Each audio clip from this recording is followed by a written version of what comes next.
이렇게 뵙게 돼서 반갑습니다. 11월 중순쯤 되었을 때에 제가 그런 생각을 하게 됐습니다. 매년 연말 되면 여러 가지 일로 분주해서 올해는 대림절을 좀 차분하게 맞이해야 되겠다. 그래서 집안에서 이렇게 좀 찬송과 캐럴도 틀어서 좀 많이 듣고 차분하게 묵상하는 시간을 가져야 되겠다, 이런 생각을 했습니다. 하루는 퇴근하고 나서 거실에 작은 그 오디오에 유튜브를 연결시켜 가지고 캐럴을 틀었습니다. 근데 캐럴을 트는데 캐럴 중에 이 즉흥 연주로 편곡된, 재즈 형식으로 편곡된 캐럴을 틀었습니다. 재즈 형식의 찬송가를 들으면 더 마음이 릴렉스가 더 쉽게 됩니다. 좀 즉흥 연주고 좀 자유로운 연주가 마음을 편안하게 만들어서 자주 듣고 있습니다. 그리고 차를 한 잔 우려서 거실에서 맞은편을 이렇게 보면서 서서 마시는데 건너편에 있는 백화점이 눈에 들어왔어요. 그때 막 초저녁이었는데 벌써 11월인데 온갖 크리스마스 장식을 온 백화점 벽에다가 해놓은 걸 봤습니다. 그래서 제가 웃음이 나왔습니다. 야, 이 크리스마스 오는데 저 사람들은 대목을 잡은 거구나. 우선 매출을 올릴 수 있는 기회를 잡은 거구나. 그런 생각이 들었습니다. 우리 사람들은 어떤 본래의 취지를 왜곡하는데 선수일 때가 참 많습니다. 성탄절 앞에 4주간을 우리는 대림절이라고 부릅니다. 성탄을 기념하고 다시 오시겠다고 약속하신 예수님을 우리가 기다리기 위해서 마음을 새롭게 하고 회개하고 기다리는 그런 기간인 것입니다. 어떤 사람들은 그런 본래의 취지에는 관심이 없고 그때를 종교적인 어떤 축제의 기간으로 삼고 매출을 올리는 데 더 관심이 있는 경우가 많은 걸 볼 수가 있습니다. 매년 돌아오는 거기 때문에 또 나이가 들수록 1년이 금방 돌아오잖아요. 그러니까 매년 하는 행사처럼 우리가 여겨지기가 쉽습니다.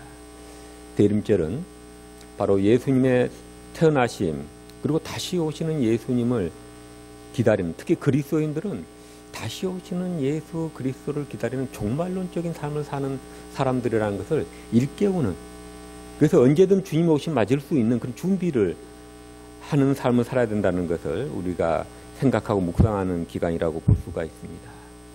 교회가 오랫동안 이 본문을 대림절 기간에 읽게 된 것은 바로 세례 요한이 예수님의 오심을 기다리게 하고 백성들과 예비케 하는 일을 했기 때문에 이 세례 요한의 회개 운동을 읽게 되는 것입니다.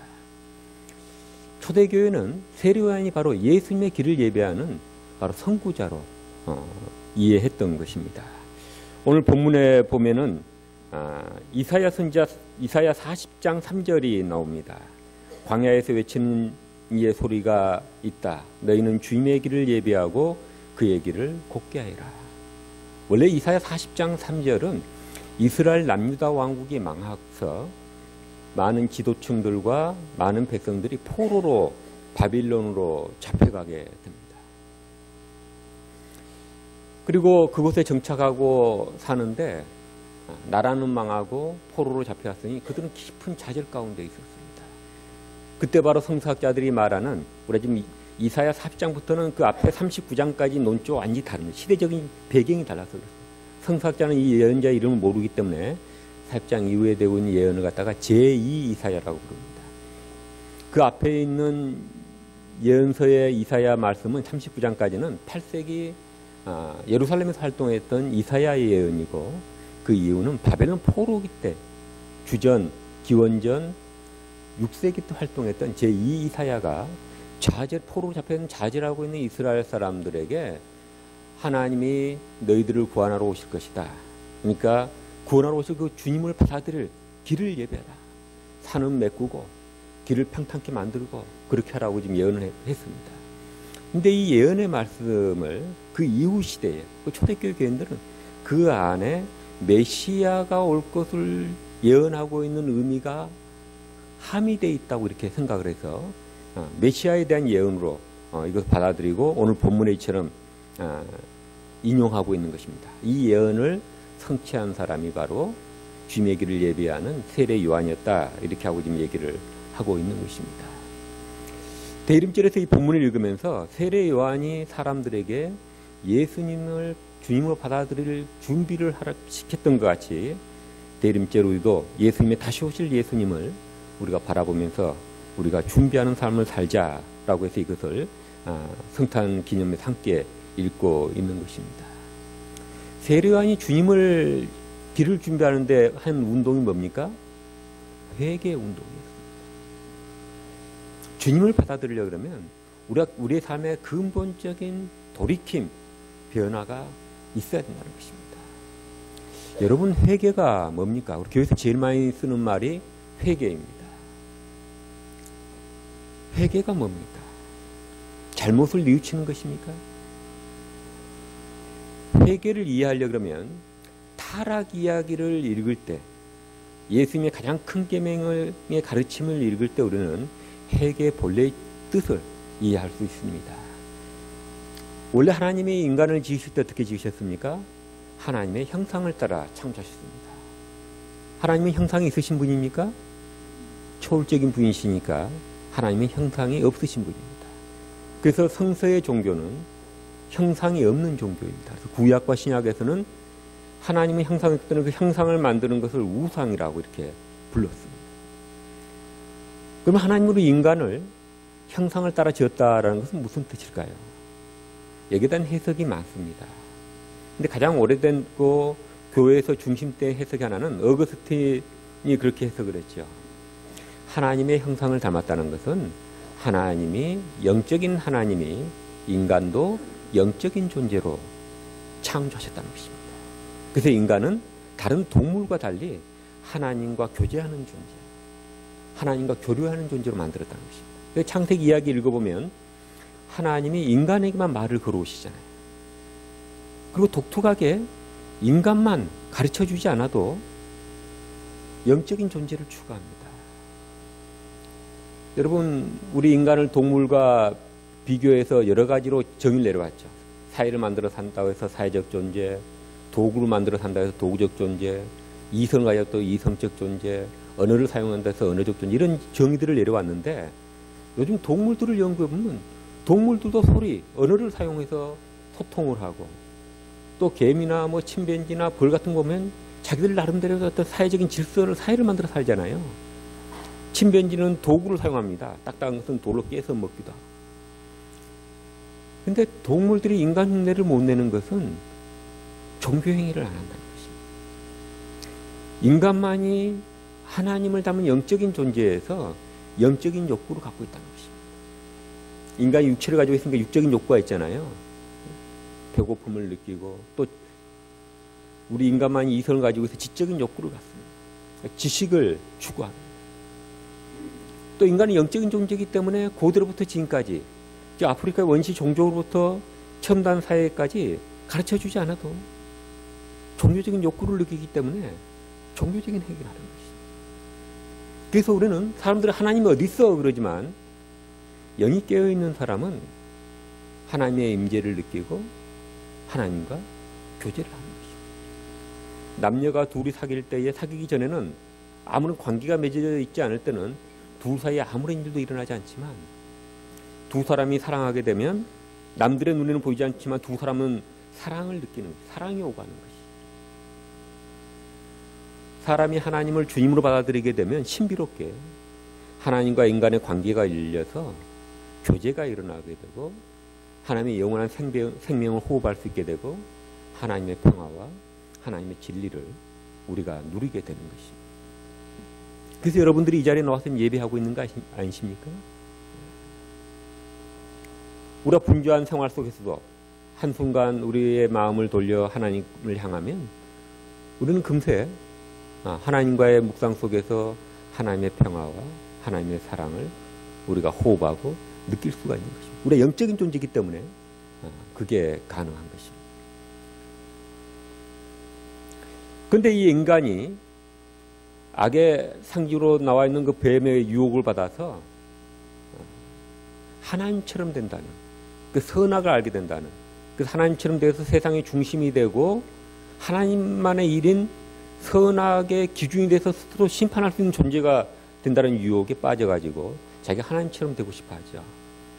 그래서 자기가 스스로 하나님 되려고 하니까 하나님과 관계가 깨지게 되는 것입니다. 하나님 관계가 단절되니까 어떻게 됩니까? 첫 반응이 뭐였습니까? 성경에 보면 하나님을 피해서 숨게 되죠. 자기를 하나님 앞에 떳떳이 드러나지 못하고 자기를 가리는 행위를 하는 걸 볼 수가 있습니다. 우리 인간은 죄를 지은 인간은 하나님 앞에 나서는 것이 불편하고 그래서 자꾸만 하나님으로부터 숨지요. 그래서 뭐 그런 책 제목들도 신은 지구를 떠나라 그런 말도 있잖아요. 그리고 하나님에 대해서 얘기를 꺼내는 것조차 불편하게 생각하는 사람들이 이 땅에 참 많습니다. 뉴욕 대학의 심리학 교수였던 폴 비츠는 하버드에서부터 시작이 된 베리타스 포럼이라고 있습니다. 거기에는 유명 학자들을 불러서 이렇게 특강을 듣는 그런 걸 하고 있는데 진리에 대한 특강을 듣는 그 포럼을 갖고 있죠. 근데 이분도 초청을 받아서 이제 강연을 하는데 우리말로도 번역돼 나와 있습니다. 무신론의 심리학. 여러분 꼭 한번 읽어보십시오. 그분의 얘기는 무신론은 프로이드를 포함해서 무신론자들의 그런 무신론은 어떤 이성적인 진지한 숙고의 결과로서 나온 게 아니라 심리적인 요인에 의해서 무신론자가 된다는 것입니다. 자기가 잠시 무신론자로 살았던 경험도 담아서 그런 얘기를 그래서 하고 있는 거 볼 수 있습니다. 자기가 미국의 중부의 시골스러운 그런 동네에서 태어났다는 것, 출신이라는 게 자기는 불편했다는 거죠. 나중에 대학에 갔을 때 그런 걸 감추기 위해서 신앙도 일부러 안 갖고 도시에 세련되고 또 삶의 쾌락을 좀 누리고 싶어서 일부러 교회도 안 나가고 특히 자기는 심리학 분야에서 좀 대성하고 싶었는데 심리학 쪽 분야에 가봤더니 신을 언급한다는 것 자체를 사람들이 싫어하다는 거예요. 그래서 종교인이 됐다가는 주류가 될 수 없으니까 더 자기가 기독교인이라는 걸 말하지 않게 되고 교회도 안 가게 되고 불신앙적인 생활을 하게 됐다는 것입니다. 근데 공교롭게 뉴욕 대학 심리학 교수가 되면서 오히려 그는 다시 신앙을 찾게 됐다고 고백합니다. 많은 사람이 프로이드의 것도 읽어보면 그 사람은 심적 요인에 의해서 무신론자가 된 거지 진지한 숙고의 결과가 아니다 이렇게 단언합니다. 그러면서 보면 아버지와의 관계가 안 좋은 사람들이 대부분 보면 무신론에 빠질 가능성이 있다는 것입니다. 하나님은 아버지를 상징하는 존재잖아요. 그러니까 아버지하고 관계가 안 좋은 사람들 프로이드라든지 또 무신론자 대표 무신론자 누군가 프로이드, 포에르바하, 사르트르, 러셀, 뭐 데이비드 휴움 이런 사람들 또 정치인들로는 또 모태통이라든지 히틀러들이라든지 스탈린 이런 사람들 보면 하나같이 어렸을 때 아버지와의 관계가 아버지가 없었거나 아버지의 관계가 안 좋은 사람들이었다고 그 사람은 얘기를 하고 있습니다. 하나님을 떠난 인간들은 하나님으로부터 숨기를 원하고 하나님 얘기 자체를 갖다가 심리적으로 불편하게 생각합니다. 그 창세기 읽어보면 하나님을 떠난 인간들은 그 다음에 어떻게 됩니까? 하나님과 관계 깨지고 나자 인간과 인간의 관계도 깨지는 걸 볼 수 있습니다. 당장 아담과 하와 어때요? 그 전에는 서로 일치관계, 내 뼈 중에 뼈요, 몸 중에 몸중이라 살 중에 살이라고 아담이 얘기하면서 일치적인 관계를 얘기했던 아담이 하나님을 거부하고 하나님께 범죄한 모든 것들을 아내에게 뒤집어 씌우는 걸 볼 수 있습니다. 아내와의 관계가 그런 일치관계와 신뢰관계가 깨져버리고 마는 것이죠. 그리고 그의 아들들은 가인은 하나님이 동생만 인정하고 자기 재산을 인정하지 않는 것에 분노해서 자기 동생을 쳐 죽입니다. 그리고 그 가인은 사람들이 또 자기를 죽일까 봐서 두려워하죠. 하나님을 관계 깨지니까 어떻게 됩니까? 인간의 관계도 깨지는 겁니다. 더 나아가서는 자연과 인간의 관계도 깨지는 걸 볼 수 있습니다. 땅은 엉겅퀴를 내고 가시를 낼 것이다. 이렇게. 그리고 인간은 그 자연을 하나님을 대신해서 관리하고 돌보는 관계에서 이제는 자연을 착취하고 물질에 집착하고 그런 존재가 되어버리고 납니다. 막스 같은 경우는 뭐라고 얘기합니까? 세계 역사는 무산자 유산자의 그 투쟁의 역사라고 얘기하잖아요. 물질을 가지고 물질을 하나님 뜻에 따라서 돌보고 청지기적인 자세로 그걸 관리하고 다스리는 존재가 아니라 그것을 놓고 서로 투쟁하고 거기에만 삶의 목적이 있는 양 살아가는 존재가 인간이 되어버렸다는 것입니다. 지금 여기 세례 요한이 회개하라라는 얘기는 맨 먼저 하나님께로 돌이키라는 것입니다. 하나님과의 관계를 회복하라는 것입니다. 기독교에서 말하는 죄라는 것은 하나님과 관계가 깨져 있는 상태, 하나님을 믿지, 주님을 받아들이지 않는 상태, 이것을 근원적인 죄라고 해요. 그 결과로 인간은 죄된 행위를 하며 살아가는 것이라는 것입니다. 더 근원적인 것은 뭡니까? 죄는 하나님을 주님을 받아들이지 아니하고 하나님과 관계가 단절되어 있는 상태, 이것을 죄라고 하는 것입니다. 그러니까 회개하라. 그것은 뭐냐면 하나님을 우리의 생명의 근원으로, 우리 삶의 주인으로, 우리 삶의 원리로, 하나님을 우리 삶의 최고의 가치로 받아들이는 것입니다. 어떤 서기관에서 예수님께 질문합니다. 제일 큰 계명이 뭡니까? 유대계 율법은 최종 정리하면 613가지라 그러죠. 그걸 압축해 놓은 게 10계명입니다. 그 계명이 많으니까 어떤 계명을 중심에 두고 계명들을 이해하고 우리가 신앙생활을 해야 됩니까? 그 뜻이죠. 어떤 계명이 제일 큰 계명입니까? 그때 예수님이 뭐라고 얘기합니까? 하나님을 우리의 마음과 목숨과 뜻을 다하여 사랑하는 것이 가장 으뜸되는 계명이다. 이렇게 얘기합니다. 하나님을 사랑하는 것, 하나님을 최고의 가치로 여기고 하나님 삶의 원리로 여기고 살아가는 것, 그것이 가장 중요하다. 그게 회개한 상태라고 하는 것입니다. 여러분 어떠십니까? 우리는 하나님을 최고로 여기기보다 우리 인간은 늘 너가 하나님처럼 될 것이라는 것이 가장 큰 유혹이 됐던 것 같이 여전히 우리 자신이 최고 가치입니다. 내가 제일 중요한 것이죠. 우리는 늘 내게 이익이 되면 하고 이익이 되지 않으면 안 하는 것이죠. 동양에서 말하는 군자와 소인의 분류하는 것도 그거 아닙니까? 군자는 어떤 것이 바른가에 따라서 결정하고 살아가는 사람들이 군자고 무엇이 내게 이익이 되느냐에 따라서 결정하고 살아가는 사람은 소인이라고 부르는데 요즘 우리 시대의 사람들은 우리 모두는 어떻게 보면 소인의 삶을 살아가고 있는 이익만을 쫓는 것이죠. 왜? 내가 제일 중요하고 내게 이익되는 게 제일 중요하기 때문인 것이죠. 우리가 주님을 믿노라 하면서도 과연 우리가 주님을 가장 소중한 가치로 여기는지를 이 대림절 기간에 돌이켜볼 수 있었으면 좋겠습니다. 두 번째로는 우리 인생의 주춧돌 하나님과 관계를 바로 했을 때 이 세례 요한도 그렇게 하잖아요. 회개하라. 주춧돌을 바로 하라 이거든요. 그 다음에 두 번째로 넘어가서는 회개의 열매를 맺으라 그러는데 그 열매를 맺는 것들이 어떤 건지는 누가복음 3장에 나와 있습니다. 두 벌을 가진 사람은 한 벌을 나눠주고 이웃에게 또 먹을 것도 그렇게 하라. 또 군인들은 남을 협박하고 윽박지르지 말아라. 세리들은 받을 것을 공평하게 하라. 사람과 사람 사이의 인권과 정의와 공정을 바로 해서 사람을 사랑하는 관계로 예수님도 그렇지 않습니까? 두 번째는 내 이웃을 내 몸같이 사랑하라는 같이 세례 요한도 똑같이 그럽니다. 사람과의 관계가 사랑의 관계로 회복이 되어야 되는 것입니다. 이걸 회복시키는 방법, 길은 사랑과 섬김이라고 예수님은 가르치고 있습니다. 요한복음 마지막 십자가를 앞둔 최후의 만찬 석상에서 예수님은 제자들의 발을 씻기면서 서로 섬기라고 얘기하죠. 루터는 우리의 원죄가 교만이라고 했습니다. 하나님처럼 되려고 하는 교만, 남 위에 군림하려고 하는 이 교만이 원죄다 이렇게 얘기했습니다. 우리가 교만 때문에 군림하려는 마음 때문에 우리가 타락했다면 다시 우리가 겸손히 섬기려 할 때에 우리가 구원의 길로 접어들기 때문에 예수님은 섬김을 가르쳤던 것입니다. 사마귀 교부들의 이야기 읽어보면 그런 이야기가 나옵니다. 한 사마귀 교부가 하나님 기도합니다. 내가 어떻게 구원을 받을 수 있습니까?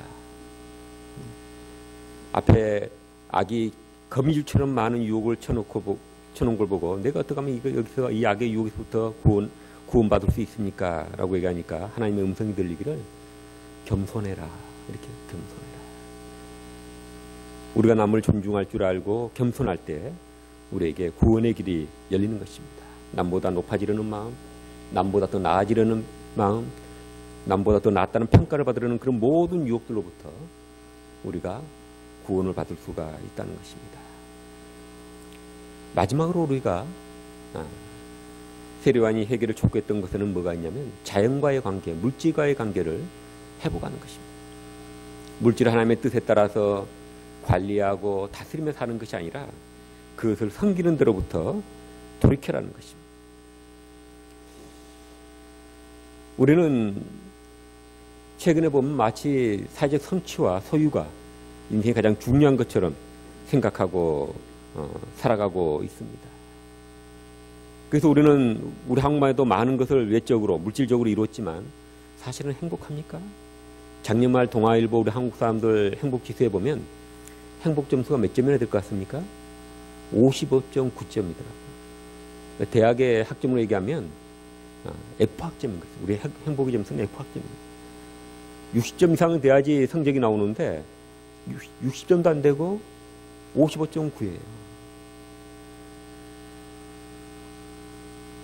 그처럼 물질을 추구해서 섬기며 살아왔는데 그 좀 지난 5천 년 동안 가장 잘 살게 됐는데 행복지수는 어떻게 보면 더 떨어졌다는 것이죠. 물질을 섬기는 데서 행복이 오는 것은 아닌 것입니다. 그 키워드에 보면 뭐 가정생활, 가족관계, 그다음 경제적인 만족도, 그다음 뭐 심리적 안정이 키워드로 등장을 했더라고요. 관계에서 행복이 온다는 것을 우리가 알 수가 있고 내면의 평화로부터 행복이 온다는 것을 우리가 알 수가 있습니다. 그러면서 여가를 안빈낙도 같은 그런 소확행을 즐기는 사람들이 행복지수가 높았습니다. 여가 시간을 즐기는 사람들은 61점이었고 여가 시간에 그런 취미나 이런 것이 없는 사람은 49점이더라고요. 여러분들이 조용히 하나님은 우리에게 삶 자체를 즐기게 했는데 우리는 물질을 즐기는 삶을 살려고 하죠. 우리는 노는 것도 우리는 돈을 쓰면서 놀아야 신이 난다고 생각해요. 그러나 돈을 쓰지 않고도 우리가 마음의 평화와 삶의 기쁨을 누릴 수 있는 길들이 참 많습니다. 저도 한번 제 자신을 돌이켜봤어요. 나는 뭘 즐기나 봤더니 저는 3가지를 즐기고 있더라고요. 그게 제게 마음에 여유를 주는 거예요. 첫째는 산책하는 것입니다. 퇴근하고 나면 밤에라도 가서 집 주변에 공원 한 바퀴 돌고 들어오는 것입니다. 그때 기쁨이 있습니다. 여유가 있고. 두 번째로는 커피와 차를 내 손으로 우려서 마시는 것. 오늘 아침에도 부지런히 서둘러서 제가 좋아하는 바리스타한테 10,000원어치만 사면 한 달을 마실 수 있는, 저는 주말에만 마시니까 그걸 사다가 기계 분쇄기를 쓰지 않고 일부러 손으로 갈아가지고 제가 좋아하는 방식으로 드립을 해서 집사람 한 잔 주고 제 한 잔 마시고 그게 제게 잔잔한 기쁨이 됩니다. 큰 돈 드는 게 아니에요. 옛날에는 음악을 들으려면 그 CD나 에피판을 사야 되는데 지금은 세상이 좋아져서 유튜브에 들어가면 세상의 모든 음악이 거기 다 들어있어요. 그러니까 제가 좋아하는 음악들, 또 제가 좋아하는 찬송가나 CCM도 성가곡도 거기 들어가면 제가 좋아하는 방식으로 연주한 연주자들이 있습니다. 그런 것들을 찾아서 차 한 잔 듣고 또 묵상하고 그러면 그 잔잔한 기쁨을 주는 거, 마음의 여유를 주는 것을 느낄 수가 있습니다. 작년에 우리의 사회의 소확행이 중요한 주제였던 같이 작은 것에 또 하나님은 우리가 즐길 수 있는 길들을 또 그런 능력을 주셨습니다.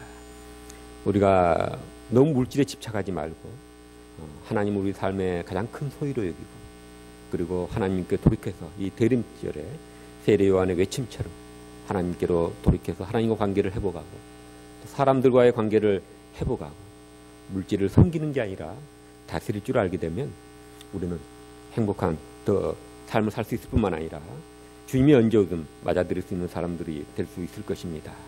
우리 다 같이 묵상기도 드리시겠습니다.